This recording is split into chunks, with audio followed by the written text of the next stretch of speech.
viscerales que comienza a ahogar el glomero, ¿no? Y sobre todo este tipo de presentación grave de lesión glomerular se va a dar en enfermedades inmunes, ¿no? Lupus, vasculitis y otras secundarias también de tipo inmunológica que van a dar este tipo de presentación, que felizmente no es la más frecuente, pero que puede ocurrir sobre todo en enfermedades inmunes, ¿no? ¿Y dónde está? Probablemente en la proliferación de este tipo de célula parietal que forman las cápsulas de Mumma y que va a originar las conocidas, si se acuerdan, semilunas o crecientes, ¿no? Que van a ir destruyendo el glomero. Bueno, eso es un comentario alrededor de esto. Bueno, algo que también no solo tiene una acción selectiva, sino también esta célula interactúa contrarrestando la fuerza de distensión, permitiendo que se desarrollen altas presiones de perfusión a nivel del capilar glomerular. Ese tramado, ese entretejido de estas prolongaciones sostiene la estructura de toda esta barrera y todo el glomero, ¿no? Esa es una función importante. Bueno, ya hemos dicho, tiene el cuerpo celular, los procesos mayores con microtúbulos y filamentos intermedios, y los procesos menores opositarios que forman como un tramado acá, ¿no? Un tejido que va a adosarse a la membrana basal.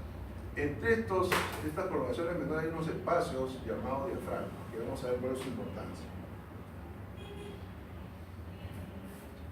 Este es el diafragma.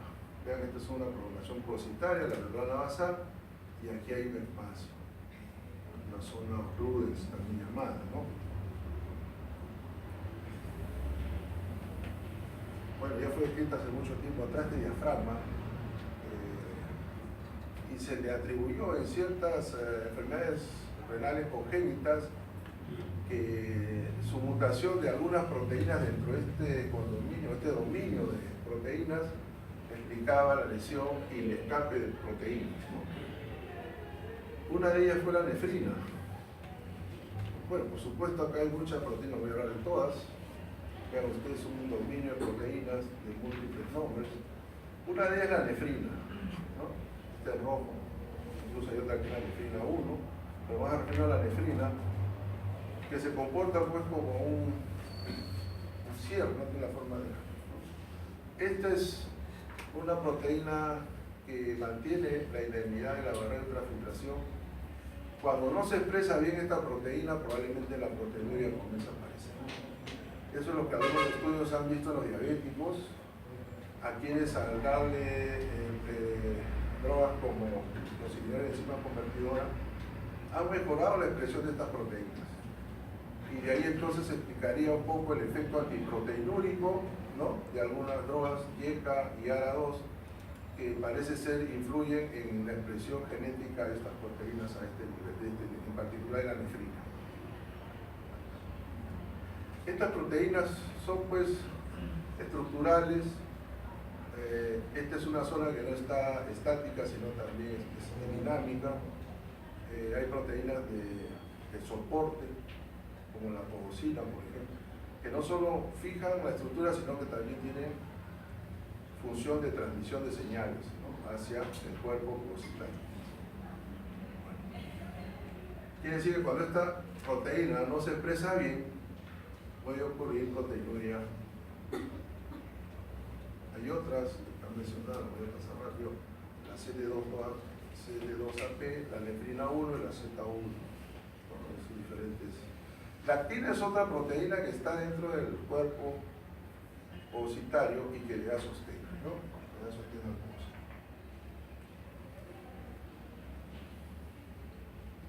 Son las dos cocinas, la FAT. Todo este cúmulo de proteínas, así como lo vemos en esta zona del diafragma, se ve en otras áreas en nuestro organismo. Y comentarles simplemente de que también esta proteína, por ejemplo la FAT, esta proteína junto a la nefrina, que se une a la Z1, esta proteína se ha visto que en las enfermedades hereditarias como el riñón poliquístico autosómico dominante, que es una enfermedad hereditaria congénita, no está bien expresada. Entonces eso parece ser el primer punto de genético que va a originar el desarrollo de quistes desde el nacimiento de la persona, y va a desarrollar esta enfermedad que desarrolla estos quistes, ¿no? Entonces, hoy día, pues ustedes esto lo han llevado solamente con más profundidad, entienden que muchas de las enfermedades hoy en día son de causa genética y tienen que ver con muchas veces las expresiones de estas proteínas. Igualmente el povocito, ya su prolongación está unida a la membrana a través de receptores específicos, donde se ancla el povocito en la membrana basal.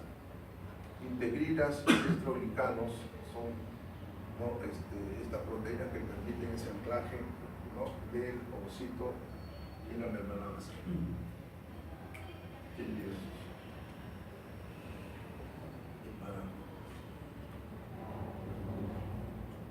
Como todo, los endotelios, ustedes saben que tienen un glicocáliz que les brinda esta carga eléctrica. El área lateral de estos povocitos también tiene una estructura llamada podocalixina, que le va a brindar a esta área también una característica eléctrica aniónica.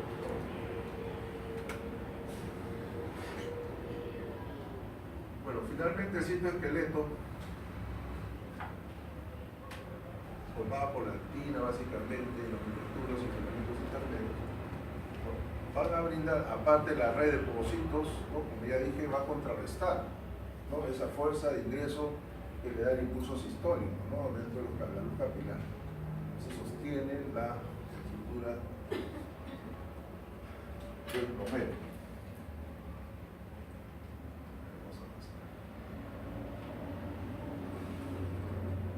Bueno, el povocito recibe diversas señales, ¿no? Una de ellas a través de la angiotensina 2, que ustedes bien saben no solo es un vasopresor, sino tiene también acciones a nivel celular, ¿no?, e interactúa con esta célula. No solo modularía su morfología, sino también la función del povocito. Por eso se ha visto que los inhibidores de la enzima convertidora y que controla pues la expresión de angiotensina 2 reduciría la hipertrofia povocitaria. Por eso es que hoy en día los IECA y los ARA son muy usados en patologías como la nefropatía diabética. Bueno, los mecanismos de daño, esto vamos a pasar muy rápido, va a ser a través de radicales libres, a través del efecto tóxico directo, a través de anticuerpos, la acción de complementos y el estrés mecánico. A través de radicales libres, como los modelos experimentales, ¿no?, con aumento de la producción de radicales oxígeno libres, estos modelos experimentales de daño renal. También en la acción de complemento, cuando falta algún receptor de complemento que ayuda al aclaramiento de los inmunocomplejos, va a generar también daño de esta célula. ¿Y a dónde lleva la lesión povocitaria? A que se hipertrofie, a que se fusione el povocito, a que haya una atenuación del cuerpo celular, a que se formen pseudoquistes y una serie de que se despegue incluso de la membrana basal. Bueno, el mesanquio es una célula derivada de una célula de estirpe conjuntiva, también llamados pericitos.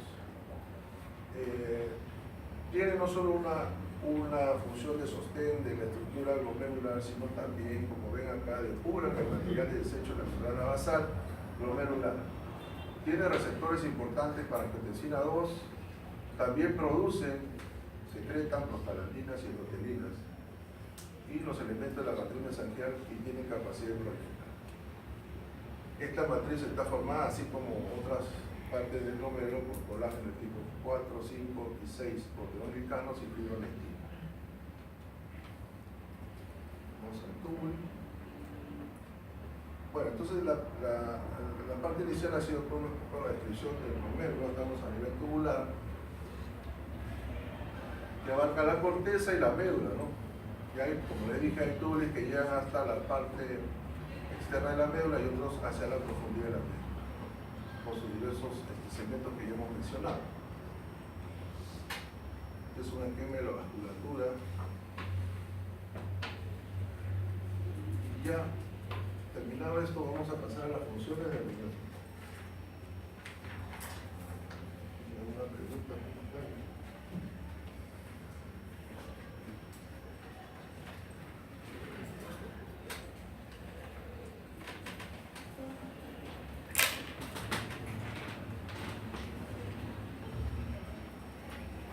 Bueno, para entender la patología de cualquier órgano hay que saber de sus funciones, no hay otra salida.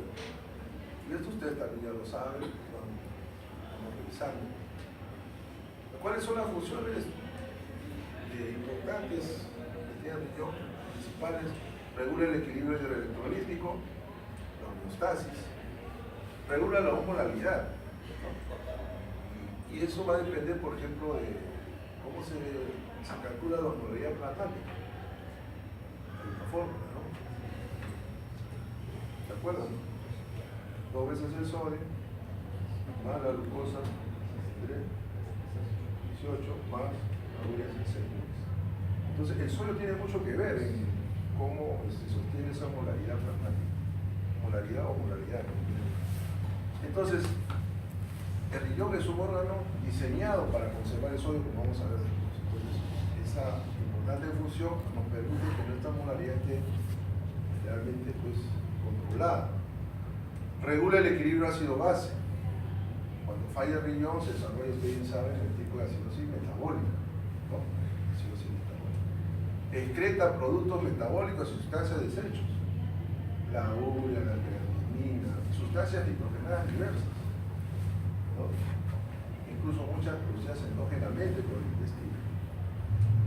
Regula la presión arterial, es algo muy importante. Tiene también la facultad de ahí se produce gluconeogénesis, regula la eritropoiesis, regula el metabolismo óseo a través de la activación de la vitamina D o calcitriol mediante la hidroxilación del primer carbono de esta vitamina, ¿no? Que vamos a ver cuál es su función final. Recuerda todo esto, que es un resumen que es muy importante entenderlo para ver los síndromes y las enfermedades renales cómo se van a expresar. Cuando estas funciones se alteran, aparece toda una semiología muy diversa, muy florida, de una serie de signos y síntomas que tienen que ver con la falla en estas funciones, ¿no? Y eso nos va a orientar, pues, no solo al diagnóstico, sino incluso al tratamiento de la enfermedad.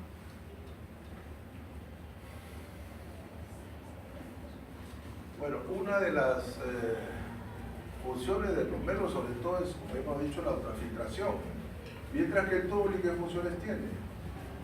Básicamente la excreción a través de la reabsorción y secreción, ¿no? A lo largo de todo el trayecto tubular, ¿no?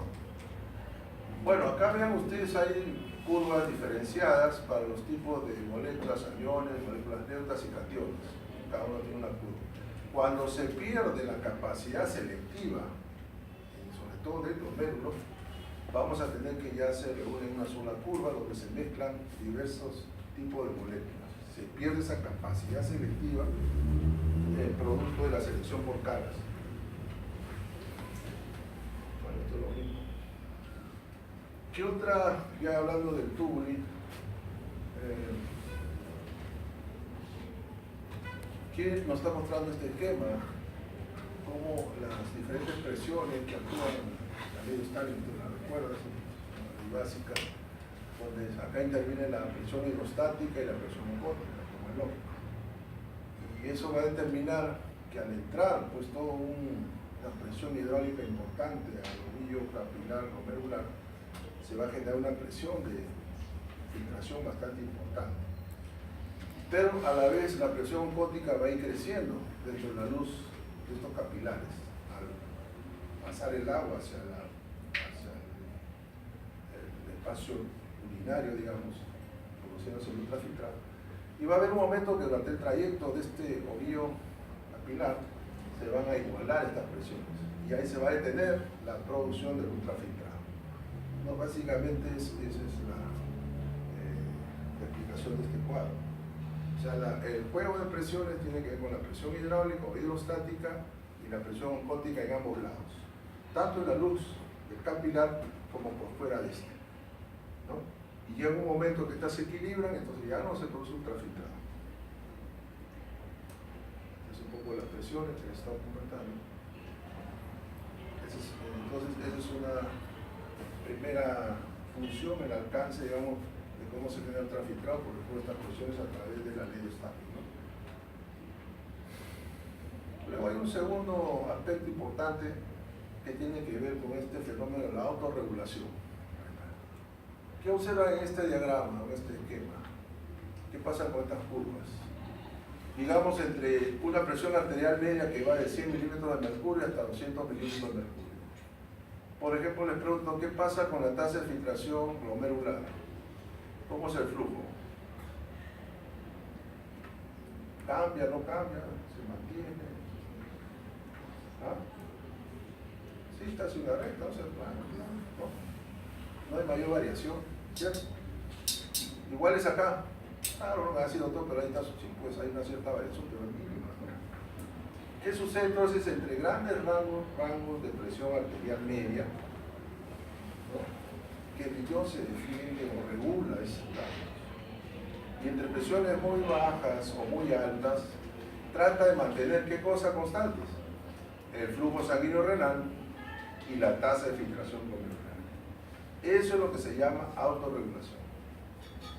¿Se entiende, no? Entonces, el riñón, a pesar de estar en condiciones a veces adversas, como es hipotensión severa o hipertensión severa, trata de mantener esos dos parámetros, ¿no? Pero lógico, ya en extremas situaciones eso va a fallar, se va a perder la autorregulación.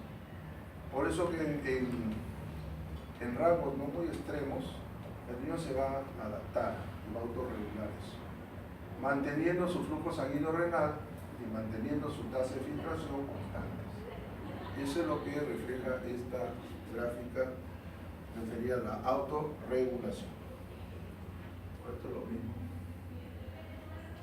Y esto es lo que ustedes hace un momento dijeron, ¿no? El aparato justaglomerular, donde se va la retroalimentación, el feedback tubular-glomerular. O sea, hay una interdependencia entre el tubulín, la función tubular y la función glomerular. Y se ha determinado que un importante ion que interviene en esto es el cloro, que va a generar respuestas como la producción de adenosina o ATP y ATP para producir vasoconstricción, sobre todo a nivel de la arteriola aferente. Eso lo vamos a ver, esa interrelación, a ver si. Acá hay dos, una primera, donde vamos a ver cómo responde el riñón si aumenta la tasa de filtración glomerular. Al aumentar la tasa de filtración glomerular, aumenta el flujo tubular de agua y cloruro de sodio, ¿no? Y esto se va a censar en la mácula densa, que es una zona de túbulo distal que está adyacente, sobre todo a nivel del polo vascular. Acá no está bien graficado, pero ese sensor en la mácula densa envía un mediador vasoconstrictor, que puede ser la adenosina, a la arteriola aferente. ¿Para qué? Para cerrar la entrada y más bien disminuir la tasa de filtración, ¿no? Esa es una forma de feedback entre el túbulo y el glomérulo. Si más bien disminuye la tasa de filtración, esto va a hacer que disminuya el flujo tubular, por ejemplo, el cloruro de sodio y de agua. Esta disminución va a ser censada en la mácula densa y va más bien a enviar un mediador vasodilatador. Prostaglandina I2, óxido nítrico, a la arteriola aferente para que se dilate, y mejore ese flujo hacia el glomérulo. Y además libera renina, que va a producir vasoconstricción de la eferente. Si abrimos la entrada y cerramos la salida, entonces la fracción de filtración va a tender a mejorar y esto va a aumentar, ¿no? Ese es un poco el feedback que hay entre el túbulo y el glomérulo, en el caso de que disminuya la tasa de filtración.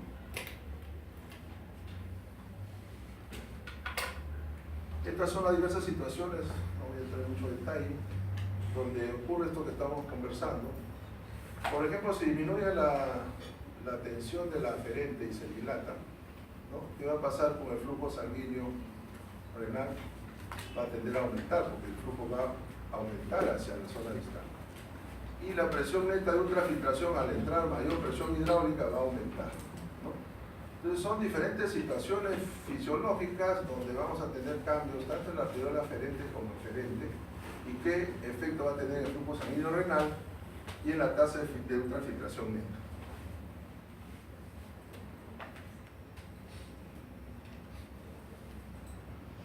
El flujo sanguíneo renal va a depender de una serie de vasoconstrictores y vasodilatadores renales.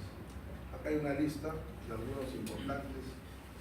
En el caso de vasoconstrictores renales, sobre todo de la arteriola eferente, es la angiotensina 2. Por supuesto hay otros, norepinefrina, endotelinas, trophoxanos, que básicamente tienen la misma acción en ambos lados. Y los vasodilatadores renales, ¿no? Cuando tenemos óxido nítrico, prostaglandinas, tranquilinas, ¿no? Algunos con más acción en la eferente y otros en la aferente, ¿no? En la aferente.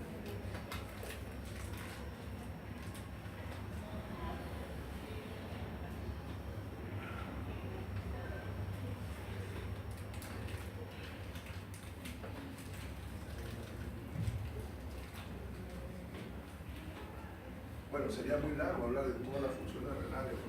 Tratando de remarcar algunos aspectos. Como ya dije, dijimos el glomérulo, su principal función es generar, formar un ultrafiltrado. Fíjense, acá viendo los volúmenes, si hablamos de todas las nefronas, ese volumen puede llegar hasta este volumen, 180 litros. Tanto, digamos. Eso es, por ejemplo, ¿qué cosa es la depuración de creatinina? ¿Qué significa? ¿Cuál es el concepto? ¿Qué cosa es la función? ¿Qué cosa es la definición de la depuración de creatinina? ¿Cuánto es para empezar? ¿Cuánto es lo normal? Promedio de 120, sí. Entre 90 hasta 120 mililitros por minuto. Es un volumen por una unidad de tiempo, ¿no? ¿Y eso qué significa? Si por ejemplo un paciente tiene 100 mililitros por minuto de depuración, ¿qué significa ello? Que en un minuto el riñón está depurando de creatinina, ¿no? En un minuto a ese volumen, ¿no? ¿Eso cómo se entiende? Si nosotros eso lo traducimos a volumen total en el día, ya no en un minuto, sino ¿cuántos minutos tiene el día? ¿Ah? 24 horas por 60, 1440, ¿no? Minutos. Multiplicado por 100, ¿cuánto es ese volumen? 144 litros de plasma, sangre que está siendo depurada de creatinina. Y eso puede crecer hasta ese volumen, hasta de 180 litros, ¿no? Que se va a reducir por acción tubular a lo que vamos a producir en el día de orina, que es alrededor de cuánto. Litro y medio, a veces litro y medio, por acá no he puesto un litro. Entonces, ese gran volumen que está depurando, no el glomérulo, sino todas las nefronas, va a ir reduciéndose hasta este volumen. Bueno, espero que hayan entendido la idea. ¿Y por qué es importante que ustedes sepan esto? Porque cuando definen enfermedad renal crónica, tienen que hablar de la depuración en la punta. En el estadio 2 de enfermedad renal, son 5 estadios. El primer estadio no tiene que ver con la función renal, sino con los hallazgos en la orina. Leucocitos, cilinos, anomalías del sedimento. Y para eso tienen que saber cómo es un sedimento normal. Si encuentran formaciones celulares, entonces ese ya es un primer grado de enfermedad renal crónica. Luego, dentro de ese gran diagnóstico de enfermedad renal crónica, entra la insuficiencia renal crónica, que se define ya por la alteración en la función renal medida por la depuración de creatinina. ¿A partir de cuánto hablamos ya de insuficiencia renal? Menos de 90 mililitros por minuto. De ahí bajamos a 60, a 30 y a 15 mililitros por minuto. 90, 60, 30 y 15. Son los diversos, son los otros niveles de enfermedad renal crónica que a partir del segundo nivel se define por la disminución de esta prueba de depuración de renal. Por eso es que les remarco y les explico esto para que ya empiecen a definir las enfermedades renales crónicas de acuerdo a su nivel. Y la insuficiencia renal es un síndrome que está dentro de la enfermedad renal crónica. ¿Ya? Bueno, estas son, así en forma resumida, a nivel tubular. Luego que se produce el ultrafiltrado, ¿qué pasa en el túnel proximal? Recupera de forma masiva el 80% del filtrado. Es una zona potente en este tipo de función. Recupera bicarbonato, glucosa, aminoácidos y fosfato. En el ACGL, acá ya se... ¿Qué pasa en esta zona? No solo estos componentes, sino el agua también se nos hace. Entonces se forma un líquido hipertónico que llega al asa y luego sube, y acá más bien entra en dilución y se crea un líquido hipotónico. Y acá, ¿cuál es una función importante? Está sobre todo en la rama gruesa ascendente del asa de Henle. Acá hay un transportador muy potente de sodio, ¿no? Que es el transportador de sodio, cloro y potasio, ¿no? Y que además esta zona gruesa, esta rama gruesa, es impermeable al agua. Acá ya no se absorbe el agua. Por eso es que hacia el final este líquido, este ultrafiltrado está diluido y es un líquido hipotónico. ¿Y por qué no será? Porque esa va a ser el agua libre, donde va a actuar ¿qué hormona sobre el agua? La antipirética, que va a conformar esas moléculas que transportan el agua, que se llama acuapurinas, ¿no? Entonces, todo tiene su explicación, ¿no? Entonces, al final, estas diferentes funciones a nivel del túbulo permiten la formación de una contracorriente y una producción de agua libre importante, donde va toda la hormona antipirética, y que al final, fíjense ustedes, va a generar un volumen muy reducido de todo lo que se ha filtrado en el día, ¿no? Bueno, estos son diversos transportadores acá en el túbulo proximal. Y ustedes, como saben, hay transportadores. Fíjense, pero hay transportadores tanto en el lado de la membrana luminal que da hacia la luz tubular, como hacia el otro extremo, donde está la membrana basal. Y que esta membrana está vecina al intersticio. Esta membrana luminal tiene una serie de transportadores. Y a nivel de esta otra membrana, hay una importante que es esta intercambio sodio con potasio, que es una bomba independiente de ATP, es una ATPase, que tiene que ver mucho con el transporte de sodio. Miren, acá el sodio se transporta bajo diversas formas, con azúcar, glucosa, con aminoácidos, pero entra a la célula y ¿qué tiene que ocurrir? La función también de otros transportadores, pero principalmente la acción de esta bomba dependiente de ATP, que hace que el sodio se reabsorba y pase al líquido, al intersticio, ¿no? Entonces, ¿qué quiero remarcar acá? Hay un síndrome en nuestra especialidad que es la injuria renal aguda, donde cuando hay procesos de isquemia, de hipoperfusión celular, hipotensión arterial sostenida, la célula y el epitelio, esta célula epitelial, entra en anaerobiosis. Entonces no va a generar tanto ATP como si lo hace la vía aeróbica. ¿Y eso a dónde lleva? A que esta bomba comience a sufrir, porque no hay energía suficiente para que funcione adecuadamente. ¿Y a dónde conlleva esto? A que el sodio comience su transporte a perturbarse. Entra a la célula y no hay cómo mandarla al intersticio y recuperarlo. Y hemos dicho hace un rato que el riñón es un órgano, dentro de sus principales funciones, mantener la osmolaridad plasmática. Y el sodio es un ion muy importante que conserva esta osmolaridad.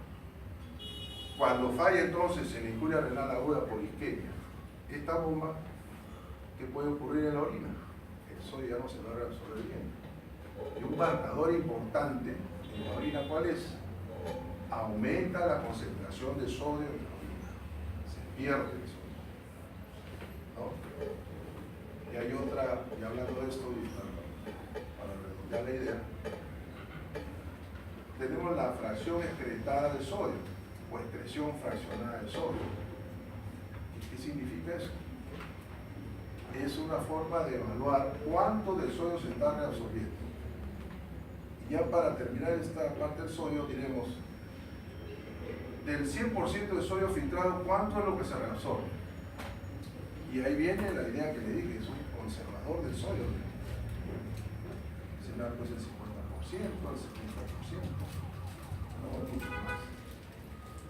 Está entre el 97 y el 98% del sodio se reabsorbe, el sodio filtrado se va a reabsorber.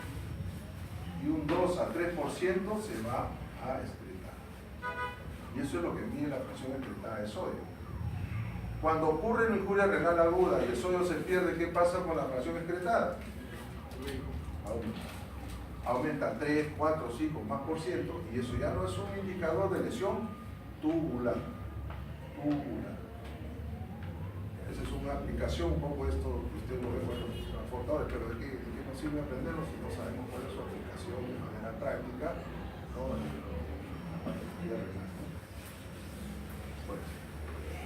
Este es un transportador muy importante. Hoy en día se está estudiando mucho en diabéticos, que permite pues, ¿no?, la reabsorción de glucosa junto con sodio, ¿no? Y que es el SGLT2, ¿no?, que actúa a nivel proximal, donde básicamente se produce la reabsorción casi de toda la glucosa que se fija.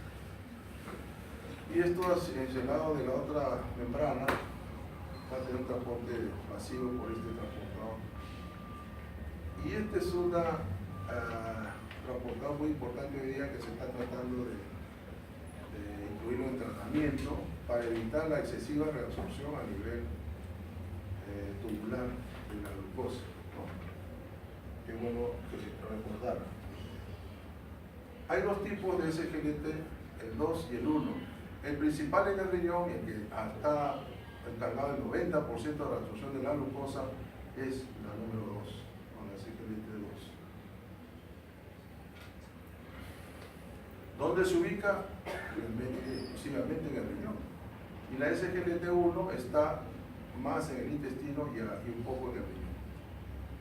La capacidad de transporte de glucosa es muy alta en este tipo de transportador, por supuesto, ¿no? Y el rol es la reabsorción de la glucosa a nivel renal. La otra es ya a nivel intestinal, ¿no? ¿Qué más tenemos a nivel tubular? Bueno, hemos hablado de la glucosa, del sodio, todavía nos falta hablar más del sodio. Este es otro